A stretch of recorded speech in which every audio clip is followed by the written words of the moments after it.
প্রথমত সাহিত্য সংস্কৃতি ও প্রকাশনা সম্পাদককে কেন আমি বেছে নিলাম, এটি ব্যাপার হচ্ছে আমি যখন বিশ্ববিদ্যালয়ে পদার্পণ করি 2020 সালে, তখন হচ্ছে আমি বাংলাদেশ তরুণ কলম লেখক ফোরামের মাধ্যমে এই ক্যাম্পাসে সাহিত্য সংস্কৃতির যে যাত্রা, এই যাত্রাটিকে এগিয়ে নেওয়ার জন্য কাজ শুরু করি। আমার মাধ্যমে বাংলাদেশ তরুণ কলম লেখক থেকে প্রায় 500-এর অধিক লেখক বেরিয়েছে এবং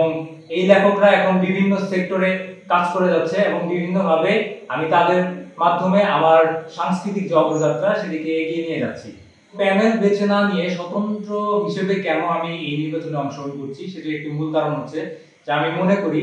চট্টগ্রাম বিশ্ববিদ্যালয়ের ছাত্র সংসদ বা কেন্দ্রীয় ছাত্র সংসদ নির্বাচনে আমি মনে করি সাধারণ শিক্ষার্থীদের প্রতিনিধিত্ব করা সবচেয়ে বেশি গুরুত্বপূর্ণ। আমি যদি কোনো প্যানেল থেকে নির্বাচন করি, সেক্ষেত্রে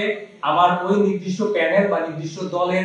একটি এজেন্ডা বাস্তবায়নের একটি তাগিদ আমার উপর চেপে বসতে পারে এবং সেই দিক থেকে প্যানেলের আমার যে ইস্তেহার, সেই ইস্তেহারে বিভিন্নভাবে ওই প্যানেলের বা দলের বিভিন্ন এজেন্ডার প্রতিফলন ঘটতে পারে। কিন্তু আমি যদি স্বতন্ত্র থেকে নির্বাচন করি, স্বতন্ত্র থেকে নির্বাচন করার মাধ্যমে আমি সাধারণ শিক্ষার্থীদের যে প্রাণের দাবি, সেই প্রাণের দাবির দিকে আমি আশা করি প্রতিফলন ঘটাতে পারবো।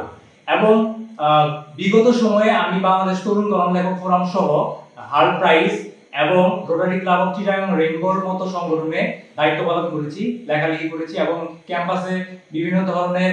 সাংবাদিকতা করার মাধ্যমে আমি আমার যে সাংস্কৃতিক অগ্রযাত্রা সেটিকে অব্যাহত রাখার সর্বোচ্চ চেষ্টা করেছি। এবং আমি যদি নির্বাচিত হই, আমার এই ক্যাম্পাসে সর্বোচ্চ তাগিদ থাকবে এই ক্যাম্পাসের যে বৈচিত্র্য, সাংস্কৃতিক যে বৈচিত্র্য, সেই বৈচিত্র্যকে একীভূত করা। এই ক্যাম্পাসে চট্টগ্রাম বিশ্ববিদ্যালয় চট্টগ্রাম কেন্দ্রিক একটি সাংস্কৃতিক ব্যাপার রয়েছে এবং চট্টগ্রামের বাইরে একটি সাংস্কৃতিক বৈচিত্র্য রয়েছে। আমার নির্বাচিত হওয়ার পরে প্রথম তাগিদ থাকবে এই দুই ধরনের সাংস্কৃতিক বৈচিত্র্যের মেলবন্ধন ঘটানো এবং ক্যাম্পাসে বিভিন্ন ধরনের সাংস্কৃতিক যে দলগুলো রয়েছে, সাংস্কৃতিক বিভিন্ন ধরনের যে মানুষ রয়েছে, তাদের সকলের অগ্রযাত্রা এবং তাদের সকলের চাহিদাকে একীভূত করে আমি আমার কাজ করে যাব।